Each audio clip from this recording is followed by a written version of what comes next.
que haga que tu sujeto colectivo acceda al poder. Y que acceda al poder por todos los medios posibles. Pero claro, para conseguir esto, no te vale llave, porque entonces estás haciéndole la doctrina al de al lado.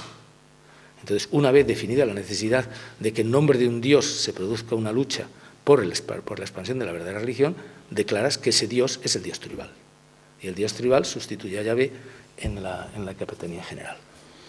¿Cómo se construye el esquema del poder? A partir de ahí, pues es muy sencillo.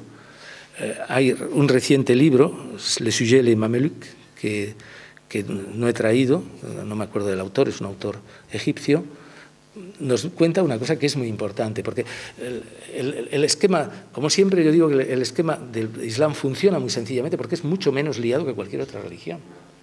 O sea, un Dios, un profeta, una ley, cielo, infierno y yihad contra el que no esté contigo. Segunda cuestión importante, la aportación de las caravanas. El Islam no es una religión espiritualista, el Islam de la expansión. El Islam de la Meca sí es espiritualista, pero el Islam de la Medina es un tratado de guerra en toda regla.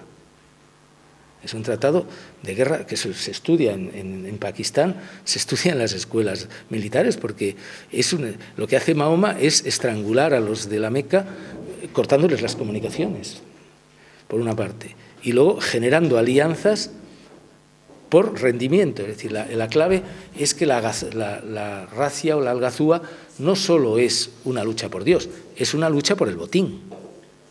Y donde al que no va a pagar rescate se le mata como primera medida. Es decir, que es un materialismo descarnado. Entonces, claro, como dice Patricia Crona, a los árabes les gustaba depredar. Mahoma se puso a su frente para depredar y además le dijo que la depredación era el mensaje de Dios, pues a correr. Entonces ahí está el mensaje, por ejemplo, del general árabe, que la batalla de Casidilla,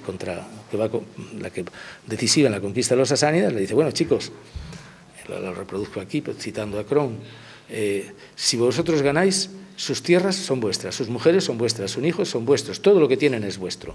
¿Os interesa ganar? Por eso en el capítulo sobre la yihad de Al-Bukhari, que es la mejor compilación de hadices, la pone al frente de una que es muy significativa, de una cita de dos aleyas del Corán muy claras. Les dice, bueno, Alá os ha propuesto un pacto formidable, un pacto muy beneficioso. Si ganáis y vivís, tenéis el botín. Si no, el paraíso. Es decir, es un juego de gana-gana, es un juego de suma positiva, en la medida que creas que existe el paraíso, ¿no? Que ellos lo creen. Entonces, claro, el libro este que digo sobre Le Sujet les Mamelucs aclara una cosa fundamental, porque una vez constituido este círculo elemental, el centro te resulta un poco incomprensible. Es la sumisión absoluta del hombre a Alá. Es la sumisión absoluta del hombre a Alá. Sin límites, incluso con la prosternación, gesto que viene tomado de los antiguos persas, que utilizaban también los bizantinos, pero que viene también del camello al momento de invitar a que le montes. Entonces, el hombre se siente aplastado ante Dios, pero tiene dos ventajas. Una, la umma del profeta es superior a cualquier otro colectivo humano y por lo tanto está en condiciones, tiene legitimidad para dominarlo. Y segundo lugar, por eso no hay igualdad, de ahí que, claro, desde el islamismo no hay posible democracia. Por eso el Erdogan, que es lo más civilizado que hay en esto, cuando le meten bronca a los jueces, lo primero que hace es citarles una ley del Corán y los manda al infierno. Es como, qué extraño argumento en un político, ¿no? Podría decir, la verdad, oiga, no sean ustedes bestias, que yo todavía no he hecho nada para merecer esto. Sería lo lógico, ¿no? Lo que he hecho hasta ahora no contraviene la esencia de la laicidad de Turquía, ¿no? Pero lo que hace es mandarlos directamente al infierno. Entonces, porque la creencia es superior. Y esto está profundamente interiorizado, incluso islamistas moderados. Yo siempre cuento la anécdota en una discusión con Calleja en Canal Plus después del 11M, pues me tocó como interlocutor Riay Tatari, que es de lo más tratable que anda por ahí, que era presidente de la Comisión Islámica Española. Pero el hombre, claro, se ponía muy nervioso porque cuando él me citaba Corán, yo le citaba Corán. Y eso no está en el argumento. O sea, lo lógico es que si él te dice el Islam es la paz, tú tienes que decir te adoramos Señor. Pues no, yo le citaba otra cosa y le decía que ni hablar. Que eso de que el budismo y el Islam eran lo mismo de cara a la violencia, pues que no me lo creía. Total, y con el Evangelio y tal. Total, que al salir el hombre me coge del brazo y me dice, Elorza, le tengo que decir una cosa. Digo, ¿qué me dice usted? Dice que lo de la cruz de Jesús es falso. Digo, no me diga. Digo, pues yo le voy a decir a usted otra. Dice, ¿qué? Pues que la revelación de Alá a Mahoma nunca existió. Entonces, ¿cómo me dice usted eso? Digo, ¿cómo me dice usted lo otro? Digo, yo no soy cristiano, pero usted no se da cuenta que si usted me ofende, yo tengo el mismo derecho de ofender. Pero el problema es que la relación es siempre asimétrica y esto da una enorme satisfacción. La segunda cosa, claro, es la superioridad del hombre sobre la mujer. Que esto hay, pues, por eso el emblema del islamismo.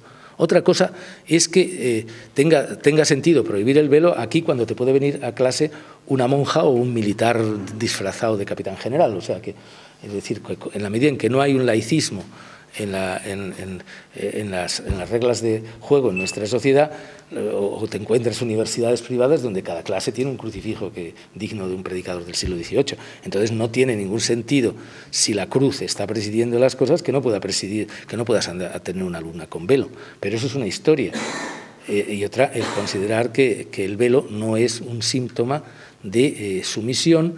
Y por eso, claro, en España el informe Stasi fue obviado. Hay un artículo de mi amigo Bernabé, absolutamente delirante, claro, rehuyendo ver lo esencial. El informe Stasi lo que dice es que el velo funciona en la sociedad francesa como un instrumento decisivo de discriminación de la mujer. Es decir, y citaba clases, o sea, hay pueblos cercanos a París donde el velo es de uso colectivo obligatorio para las mujeres. Yo siempre añado el caso de la hermana de un profesor amigo mío, que además es islamófila. París, que es una típica andaluza de pelito ensortijado y ojos negros, y claro, está harta de que yendo por París la toman por árabe, en el centro de París, y la llaman puta, vistes como una francesa, ponte el velo. Claro, quiere decir, ahora mismo ha habido el último incidente, pero son hechos muy significativos. Este de la mujer que le han dado el divorcio por el asunto al marido, con la aprobación de ella, qué remedio, porque le mintió diciendo que era virgen, pero claro, está sacado a la luz de que hay montones, cerca de los barrios musulmanes, montones de médicos que se dedican a rehacer virgos, claro. O sea, si tienes que casarte, tienes que ser virgen, pues lo eres por lo quieras o no quieras. Quiero decir con esto que por mucho que se empeñe un Tariq Ramadan, claro, cuando dice es que gracias al velo, gracias al cubrirse con el velo, la mujer no ofrece al hombre su cuerpo, sino su persona. Bueno, por lo mismo podrían ponerse a los hombres capuchas y capas, ¿no? Para que no, porque el hombre va a ir desnudo como vamos nosotros y no va a ir perfectamente tapado para evitar el atractivo del cuerpo. Es decir, que en este sentido el pensamiento islamista pues define una sociedad cerrada, define que se asienta en una concepción mítica, una concepción arcaizante que configura una arqueutopía, que además pues, encuentra sus elementos de legitimación en una posición radical a Occidente, que está incluso en los islamistas moderados. Claro, una cosa es, el caso de Tariq Ramadan es muy interesante porque él defiende que los musulmanes tienen que participar en las elecciones, que tienen que ser abiertos, que tienen que respetar tal. Pero claro, tienen que participar en las elecciones y en la vida occidental para constituir la umma dentro de las sociedades occidentales. Menudo negocio. Y para defender su legalidad dentro de las sociedades occidentales.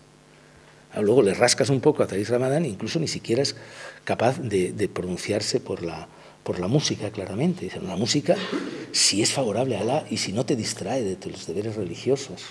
Claro, no llega a lo que es la Nadia Yassin, que también anda por ahí de profesora y dando conferencias. Yo coincido con ella hace 2 años en Galicia, que es una señora que, claro, dice que Descartes es el padre de todas las aberraciones del mundo moderno, Hitler incluido, y que los 2 grandes símbolos de la degradación cultural occidental son los Beatles y Picasso. Claro, pero esta señora circula por universidades. en vez de estar, con todos los respetos, encerrada en una cura de psiquiatría cultural, ¿no? Entonces, bueno, con esto lo que les estoy proponiendo, pero claro, lo que quiero decir es que, por otra parte, la salvación existe en la medida en que el Islam como construcción teológica no es violento, no tiene estos elementos. Yo suelo decir, porque hubiera estado bueno que Mahoma le recitara el 434 a su mujer, que era la propietaria de los camellos, ¿no? Cuando decía eso de los hombres son superiores a las mujeres porque Alá lo ha querido y porque subvienen a sus necesidades, pues se lo dijera a la otra que era de los camellos y él era el que había dado el braguetazo, ¿no? Pues realmente la posibilidad en este sentido de encontrar un Islam que no sea un Islam conflictivo es total. Y por eso pues yo creo que se están insistiendo, frente a las maniobras de diversión, se está insistiendo muchísimo en las últimas investigaciones en la crítica del islamismo, en estas exégesis del Corán, que son muy importantes para probar hasta qué punto existen mecanismos de captación y tergiversación al mismo tiempo del mensaje bíblico, y sobre todo de la historicidad, el análisis, insistir en la historicidad y en la periodización del pensamiento de Alá o Mahoma, que de entrada debe ser susceptible de análisis, igual que lo fue el pensamiento de Lenin o que lo puede ser el pensamiento de Ratzinger. Es decir, que yo creo que esta es la exigencia. Hay casos muy, muy sugestivos. Es muy curioso que las dos raíces de este tipo de pensamiento son, por una parte, Averroes, desde el punto de vista de la compatibilidad entre religión y análisis filosófico, pero también Rumi, que a mí quien tiene por otra parte uno de los libros de amor homosexual más hermosos, que es el Divan-i Kebir, un libro suyo de amor a un derviche, que tanto le amaba que es el hijo de Rumi lo mató. Entonces, el hijo de sus seguidores, aunque explícitamente el bueno de Rumi, que defendía, por ejemplo, el vino para los sabios, decía muchas cosas, y defendía obviamente la tolerancia a todas las religiones y la necesidad de la inteligencia para llegar a la necesidad de trascender el mundo racional y para buscar el acceso directo a Dios. Entonces, tanto Averroes como Rumi son un poco los puntos de enganche con un pensamiento musulmán progresista que parte de una cosa que es lo que le distancia radicalmente de los supuestamente moderados, que es que el punto de partida no es solo la crítica de Occidente, sino la crítica del Islam realmente existente. Entonces esto es más o menos lo que cuento y lo que predico, y no sé si convertiré a Moratinos, pero no creo. Como mínimo le pondré verde, porque se lo merece. Muchas gracias.